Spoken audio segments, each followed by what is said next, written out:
بنده خدا هست که سید روح الله یکی از این آره خیلی از طرف شما خیلی صحبت میکنه، انگار که از طرف شما کدام چیزی کدام برشون کدام کردیت داده باشین یا چه رقم. فقط همین خواستم بر ما به وضوح نه او موضوع واضح هیچ بسازین چیزی استاد نبود، بزرگوار. هیچ چیز با ما اینجا همکاری نداشت. یک بار شفیع عیار خب بله او مرا گفته بود که بیا با من مناظره کن، از باب اون که شفیع عیار خیلی بی سواده. خب منم که یک دقیقاً حریف دقیقاً آره او که هیچ فارسی خواندن بلد نیست، منم گفتم یک کسی مانند خود او خب یک بله بی سواد دیگر هم مانند اون نمونهش بدم، گفتم با این بیا به راه الله مناظره بکن. آره بله خدا رو از شکر. باب همین این که او همین را استاد. از باب این بله. که او یک آدمی که هیچی نداره شفیع عیار.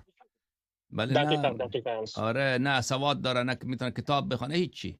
آره من از این دقیقاً بابت گفته بود این ظاهرا فکر کرده که این نماینده منه. این نه بابا این نماینده من نیست، این بنده خدا بله. هیچی هم چون نیست.